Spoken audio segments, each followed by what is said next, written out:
আমি একজন আইটি প্রকৌশলী, বিশ্বের একজন সচেতন নাগরিক। সেই হিসেবে রাশিয়া এবং ইউক্রেন যুদ্ধের আমারও কিছু বলার থাকতে পারে আমি মনে করি।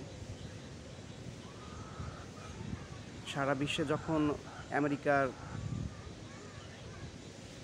অবৈধ আগ্রাসন, বিভিন্ন বিষয় নিয়ে অবৈধভাবে মাতব্বরি করা, এই বিষয়গুলো সবসময় আমাকে খুব বেশি মর্মাহত করে।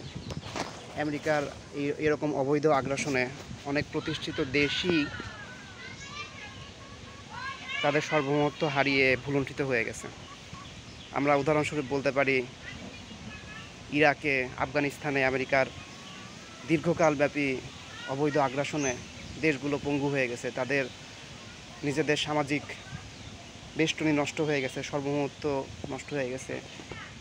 তাদের আগ্রাসী মনোভাবের কারণে দেশের সাধারণ মানুষ তাদের নিজস্ব বাসস্থান, নিজেদের আত্মীয় স্বজন সবাইকে যুদ্ধে হারিয়েছে। অবৈধভাবে দেশটির উপর বিভিন্ন অবরোধ, সামাজিক নিরাপত্তা বলয় নষ্ট করেছে, তাদের অর্থনৈতিক বলয় নষ্ট করেছে, তাদেরকে ক্ষতিগ্রস্ত করেছে। তো এই আগ্রাসন থেকে আমাদের বিশ্ববাসীকে বের হয়ে আসার সময় এসেছে, এই আগ্রাসনের বিরুদ্ধে কথা বলার সময় এসেছে। যখন আমরা দেখতে পেলাম রাশিয়ার বিরুদ্ধে আমেরিকা ন্যাটো বাহিনী নিয়োগ করতেছে ইউক্রেন সীমান্তে, এটা কোনো দেশই তার সার্বভৌমত্ব স্বাধীনতা রক্ষার জন্য এটা কখনোই চাইবে না অন্য কোনো দেশের সেনাবাহিনী, অন্য কোনো সামরিক শক্তি তার দেশের সীমান্তে এসে পাহারা দিক, তাদের নিরাপত্তা নষ্ট করে দিক, ওই দেশের নিরাপত্তা নষ্ট করে দিক, ওই দেশের সার্বভৌমত্ব হুমকি হিসাবে দাঁড় করাক, যেটা কখনোই কাম্য না। কিন্তু আমরা দেখেছি আমেরিকা এবং ন্যাটোর বাহিনী সেটাই করতে চেয়েছে রাশিয়ার বিরুদ্ধে। রাশিয়ার সীমান্তে তারা ন্যাটো দেশে অবস্থান করে, ন্যাটোতে ইউক্রেনে অবস্থান করে ন্যাটো হয়ে রাশিয়ার সীমান্ত আগ্রাসনের চেষ্টা করেছে। তাদের সীমান্তে বিভিন্ন যুদ্ধবিমান এবং নানান বিষয় সামরিক অস্ত্র তারা মোতায়েন করেছে। যা রাশিয়া কেন, যে কোনো দেশেরই এইটার বিরুদ্ধে প্রতিবাদ করা দরকার এবং এইটার বিরুদ্ধে এই আগ্রাসন ঠেকানো উচিত আমি মনে করি। এবং রাশিয়া যেটা করেছে, ইউক্রেনের এই অবৈধভাবে ন্যাটোকে সমর্থন এবং রাশিয়ার জন্য হুমকি হিসেবে দাঁড় করানো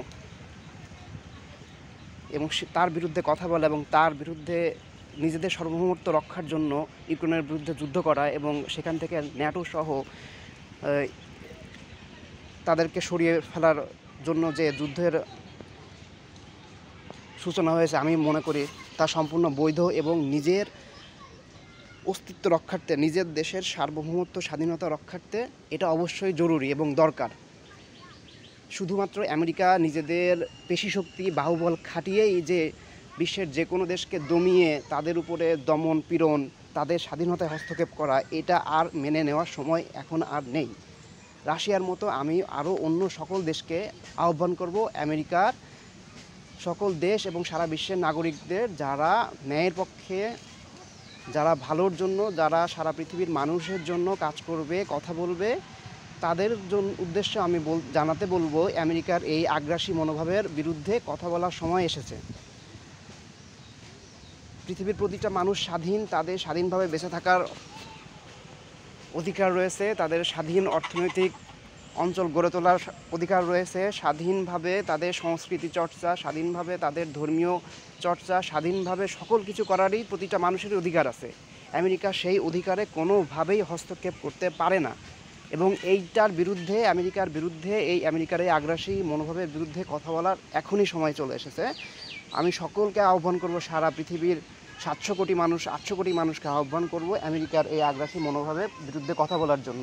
এবং আমেরিকার মতো আরও যে সকল দেশ এই আগ্রাসী মনোভাবকে সমর্থন করতেছে, বিশেষ করে ইসরায়েল, ফিলিস্তিনের নিরীহ মুসলমানদের উপর, তাদের নিজস্ব ভূখণ্ডের উপর যে বহুকাল ধরে যে অত্যাচার হত্যা চালাচ্ছে, ইসরায়েলের বিরুদ্ধেও কথা বলার জন্য সকলের প্রতি আহ্বান জানাবো। এবং রাশিয়ার সাথে একজোট হয়ে সারা পৃথিবীকে পৃথিবীর এইরকম অত্যাচারী আমেরিকার মতো, ইসরায়েলের মতো যে সকল দেশ আছে তাদের বিরুদ্ধে একজোট হয়ে কাজ করার জন্য।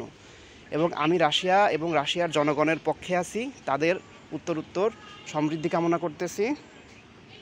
রাশিয়া এইভাবে সারা পৃথিবীর মানুষের জন্য কাজ করুক, সেটাই কামনা করতেছি। ধন্যবাদ সবাইকে।